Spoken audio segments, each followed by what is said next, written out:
Bismillahirrahmanirrahim. Assalamualaikum warahmatullahi wabarakatuh.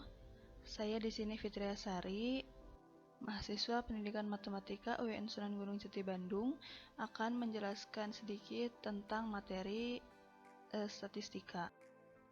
Oke, pokok bahasan yang pertama yang akan saya bahas yaitu menganalisis data, dan yang kedua yaitu menganalisis nilai data. Nah, langsung saja ke pengertian. Pertama kita ada pengertian statistika. Nah, statistika adalah ilmu yang mempelajari cara pengumpulan, penyusunan, pengolahan, dan analisis data, serta cara pengambilan kesimpulan berdasarkan data-data tersebut. Kemudian ada pengertian data. Data adalah keterangan yang diperlukan untuk memecahkan suatu masalah atau untuk memperoleh gambaran mengenai suatu kejadian.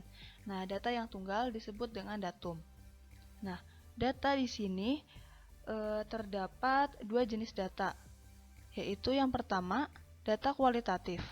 Nah, data kualitatif ini data yang diperoleh dari pengamatan sifat atau objek dan tidak berbentuk bilangan.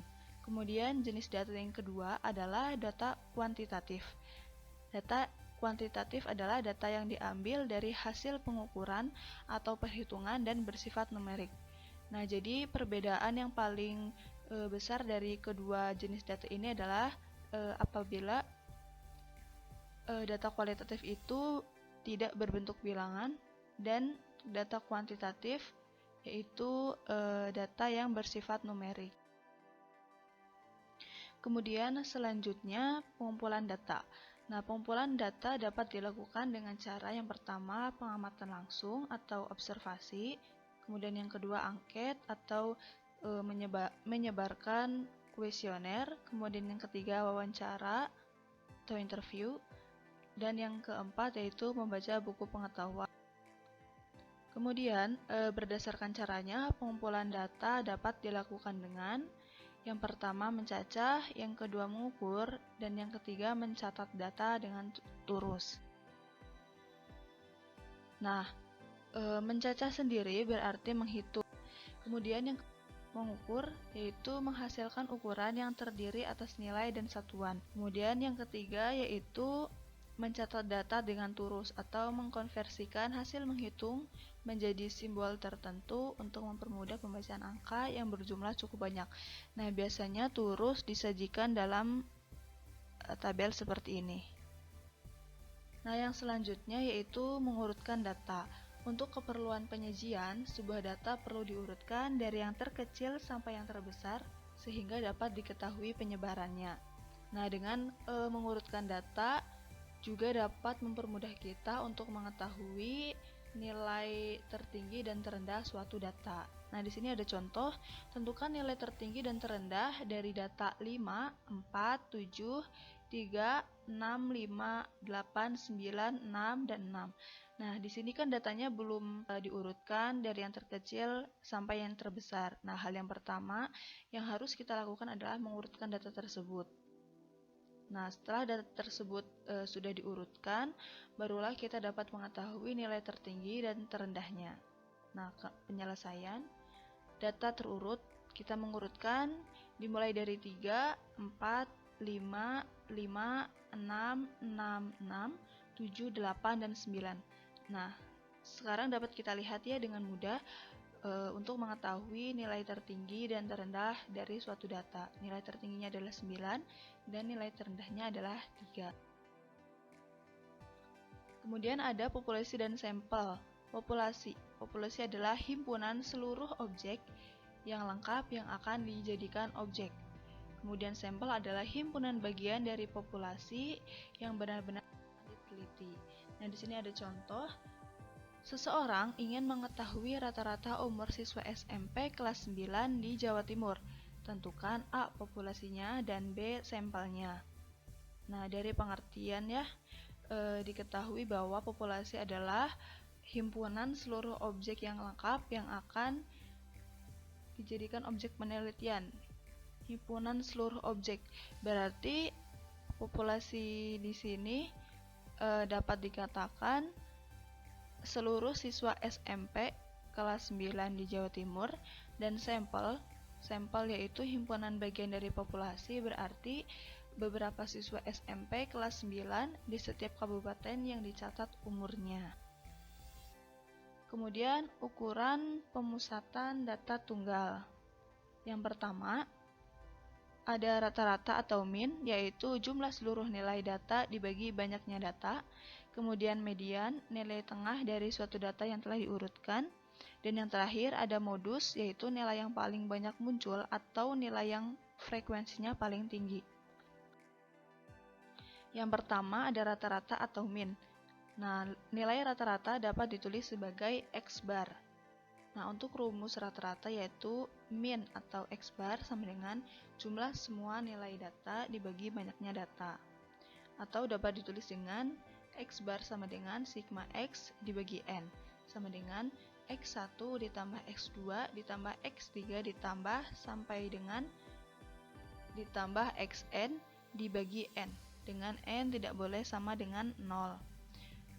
Nah, maksud dari X1, X2, X3, dan seterusnya yaitu data ke 1. Jika X1 yaitu berarti data ke 1, X2 berarti data ke 2, dan X3 berarti data ke 3, dan seterusnya sampai data ke N. Dibagi N berarti dibagi banyaknya data. Kemudian dapat ditulis juga dengan X bar sama dengan sigma Fx dibagi sigma F, sama dengan F1 dikali X1 ditambah F2 dikali X2 ditambah F3 dikali X3 ditambah sampai dengan ditambah Fn dikali Xn per F1 ditambah F2 ditambah F3 sampai dengan ditambah Fn. Nah, maksud dari F1 dikali X1 yaitu frekuensi data ke 1 dikali dengan data ke 1 ditambah frekuensi data kedua dikali data kedua dan seterusnya sampai frekuensi data ke N dikalikan dengan data ke N dibagi dengan frekuensi data ke 1 ditambah frekuensi data kedua sampai seterusnya ditambah frekuensi data ke N. Nah, di sini ada contoh dari rata-rata atau min. Tentukan min dari data berikut. Nah, di sini disajikan tabel nilai siswa dan banyaknya siswa. Nah, dari data ini dapat kita lihat siswa yang mendapat nilai 3 yaitu sebanyak 2 siswa, siswa yang mendapat nilai 4 sebanyak 3 siswa, dan seterusnya sampai siswa yang mendapat nilai 9 yaitu sebanyak 2 siswa. Kemudian penyelesaian, kita tulis rumus rata-rata yang tadi sudah dijelaskan. Kemudian kita masukkan. Di sini F1 dikali X1. Kita cari di tabel F1 yaitu 2 dan X1 data ke 1 yaitu 3. Berarti kita tulis 2 dikali 3 ditambah F2 dikali X2, frekuensi data kedua yaitu 3 dan data kedua yaitu 4. Berarti kita tulis 3 dikali 4 dan seterusnya sampai F7 ditambah X7 yaitu frekuensi data ke-7 yaitu 2 dikali data ke-7 yaitu 9. Kemudian dibagi dengan frekuensi 1 ditambah frekuensi 2 sampai frekuensi ke-7 yaitu 2 ditambah 3 ditambah 4 ditambah 6 ditambah 15 ditambah 8 ditambah 4 ditambah 2. Kemudian kita hitung hasilnya, yaitu didapatkan 244 dibagi 40 sama dengan 6,1. Nah, jadi dari data tersebut kita dapatkan minnya adalah 6,1. Kemudian yang kedua itu median, berarti nilai tengah dari suatu data yang telah diurutkan. Nah, jika banyak datanya ganjil, maka median adalah nilai data yang terletak tepat di tengah-tengah setelah diurutkan. Nah, apabila banyak datanya genap, maka median adalah nilai rata-rata dari data yang terletak di tengah. Nah, langsung ke contoh saja, tentukan median dari data berikut. Yang pertama, terdapat data 6, 7, 8, 8, 9, 9, 9, 10, Dan yang kedua 6, 7, 9, 9, 5, 6, 4, 7, 10, 6, dan 8. Penyelesaian yang pertama, kita urutkan terlebih dahulu datanya. Nah, kebetulan di sini datanya sudah berurutan. Hal selanjutnya yang harus dilakukan adalah kita menghitung apakah jumlah dari data tersebut itu genap atau ganjil. Nah, di sini terdapat 8 data, berarti data tersebut genap. Nah, apabila data tersebut genap, mediannya dapat kita ambil dengan cara mencari rata-rata dari data yang berada di tengah-tengah setelah diurutkan. Nah, data yang berada di tengah-tengah setelah diurutkan adalah ada 8 dan 9. Nah, mediannya yaitu rata-rata dari 8 dan 9 tersebut. Kita cari mediannya sama dengan 8 ditambah 9 dibagi 2 sama dengan 17 dibagi 2 sama dengan 8,5. Nah, jadi nilai median dari data di atas adalah 8,5.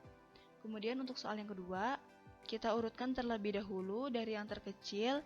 Di sini dapat kita tulis 4, 5, 6, 6, 7, 7, 8, 9, 9, 10.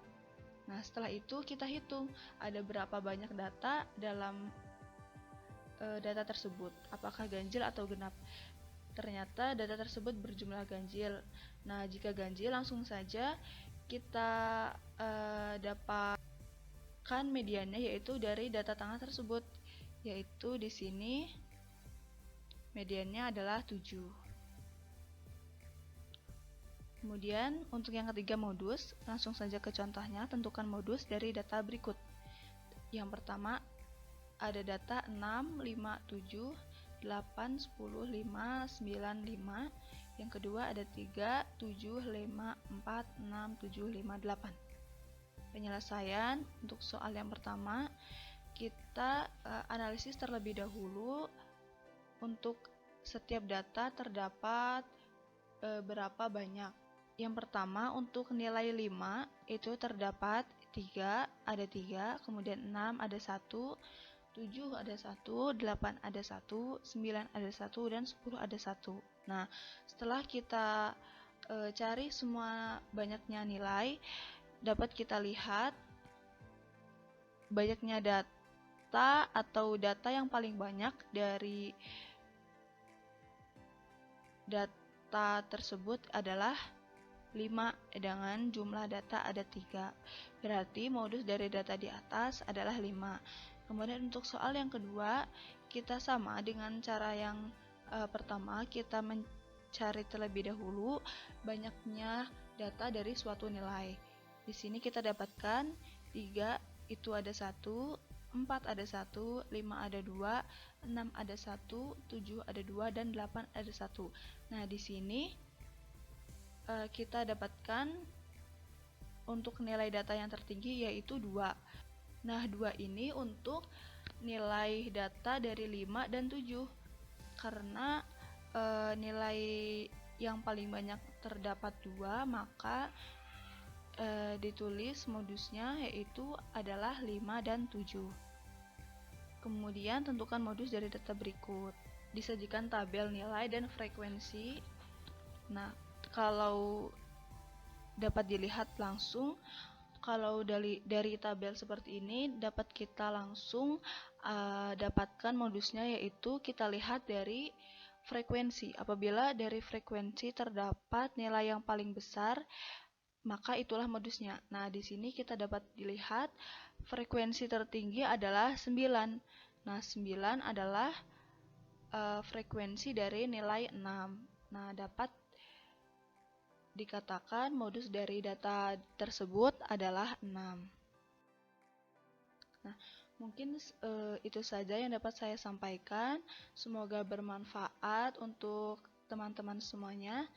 Terima kasih. Wassalamualaikum warahmatullahi wabarakatuh.